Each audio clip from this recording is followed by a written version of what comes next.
Mana we se mama ko yatinze kubyuka ubu ngubu ntari gutekereza ko turi bujyane guhingara ariko ntabwo njyayo none yatinze wagejeje saa moya atarajya guhinga kanze mubaze mpamvu atari kujya guhinga.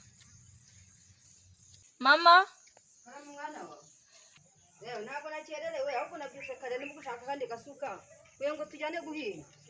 Yego ko mana kuko nenda akabonye reka mbanze nkakwikiye neza umunsi amahirwe. Ma uyu munsi ntabwo turi bujyane guhinga. Habaye iki? Si kwa gatandatu se? Uyu munsi mwarimu yaraduhaye umukoro wo kuzakora none ngiye kureba Jojo nyine ngo twige umukoro mwarimu yaduhaye. Nubwo kitareba ingene nkabumva gushaka indi suko kugira ngo tujyane kwiga ahantu bara nzafata nzakoranye ubu nagize amahirwe nzi ko ugiye kwamfasha kwa kari kwa gatandatu nari kujye mu mukoro. Mana ukuri kw'Imana mbabara rwose birakenewe ibyo ngiyemo pe. Cyangwa kutajya gunsuzugura nese ubwo nzakora bigenze gute ko nzi ko turajyana ukanamfasha karangira nkamenya uko njya gushaka kwishyura n'utufaranga n'ayamazi nose marangije none ngo kwa gatandatu nzajya kugufasha tuzara tuharangije.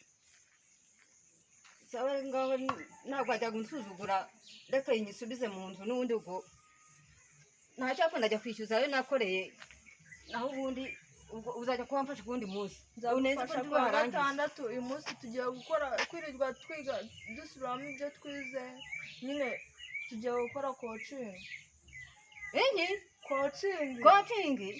Coaching se niki? Ni ugusubiramo ibyo twize. Ugusubiramo ibyo mwize se ntabwo wabifashe uko mama ariko nawe rwose coaching se kandi ibyo bije bite? Hari imibare twize nazi ngiye kureba mugenzi wanjye nsobanurire nanjye musobanurire ibyo atumvishe. ngaho genda ejo utazabura na diplome ngo ni ngewe n'undi nuko ngaho genda ariko ntabwo byagunsuzugura ntabwo nagusuzugura nawe urabizi ndakubaha pe. yewe ubu ndajya nyine umusore ndabikora nyine ndabigenza ese yewe reka niyi suka yisubiza mu nzu ngo ndahindura izindi gahunda ndajya kwishyura nakoreye ubundi nzaba njyaje. yewe ibyo napanze byose ubu neze ko uyu munsi gahunda zose ziri burangire none rega iki cyumweru cy'uko turabivamo ese amafaranga yo ubundi bibabone ko ndabona kino cyumweru kitari mu kumpira. nese ubwo uragenda asanga he mukuru mangiye guhita ngenda ubwo nanjye ndareba ikindi nkore ubwo ndabiza kujya kuyashaka njye kwishyuza wa mugabo nakoreraga ubu neza ko bumfasha gukura hariya rwa rutoki rukarangira. yewe yakwe ni cyane manze ntekereza neza ibyo ngiye gukora. uyu munsi kwakereye kujya guhinga. Ma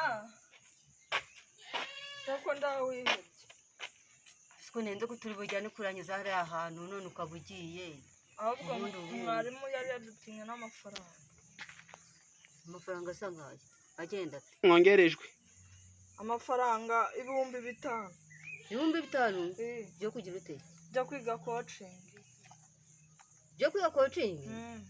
uzi ko nenze ko urajya kumfasha hariya none ubura ndayakura he nenze ko turajya nkazabona uko nishyuza wamfashije ubuze ndayafite. Mana urayashaka pe. ndayashaka hehe none se urumva nakiga coaching? nese uriya mugabo nzi ko turi bujyane guharira muri rutoki none ugiye kwiga ama coaching nimba ari ama coaching nimba niki none umukumaza n'amafaranga nose ubundi ndajya kugeza barayampa. n'igikapu cyanjye cyaranacitse.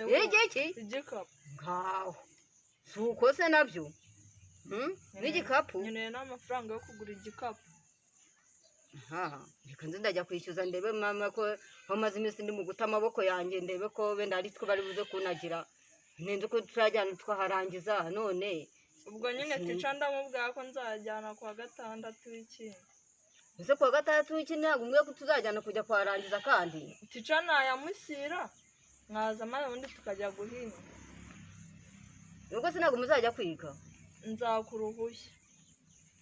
ngaho genda ndajya kwishyuzaho maze iminsi ndimo kunaga amaboko yanjye ndimo gukora ndebe ko ari two bari kunagira benda. erega nta kintu wanyuma ndabizi mama urankunda.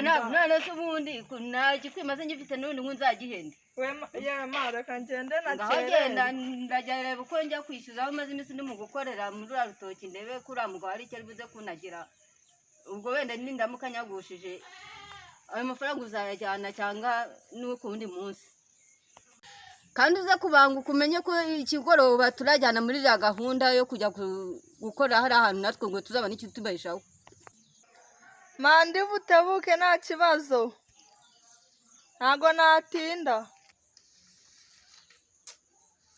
umva uriya mwana w'umukobwa agiye kuza namara kuza ngo ndamwigisha n'ukuntu abonye ari keza ntabwo kari agakobwa kancika ahubwo nakwemera nkagaha n'ibyo mfite ariko nkakabona kandi koko ndi bukabone none se umuntu nabwiye ngo azaze akabanyemereye ko azaza ahubwo reka ntegereze ko ari bumpamagare maze nze kukwereka ntabwo yancika yewe bya mama nawe gusa arambwira ngo nahe kare ngenzi ndi butahe ryari asike najya mbabarira cyane twajya abona ingere nyir'urugo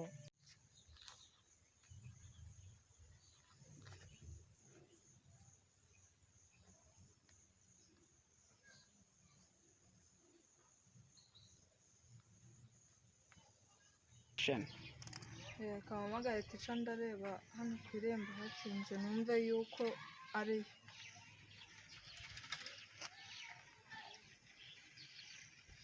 alo tica waramutse uri hese ko nageze ku irembo nkana ari kukubona nca mu gikari harakinguye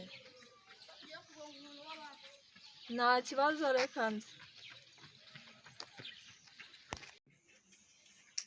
uriya mwana w'umukobwa akintekereza uko iwabo bimeze no kwishyura ku ishuri bikaba byaramunaniye n'ibintu bigendanye n'amakayi ariko uriya mwana nabimukorera namara kubimukorera nanjye nkamubwira akampangira kandi byakunda kuko ingwabo ni abakene ariko ngomba kubimukorera ntarya ku ishuri n'ababyeyi be bamwishyurira nabi ariko ngiye kubikora ngewe ndabikora numva nta kibazo ahubwo yari yambwiye ngo azaza kunsura ese icyamakaza reka ntegereze ko ari bumpamagare nampamagara ndamubwira azi ariko ntabwo ari buncike kuko nimba iwabo badashoboye kumwishyurira nkaba mbishoboye kandi se ndi na mwarimu we ntabwo boke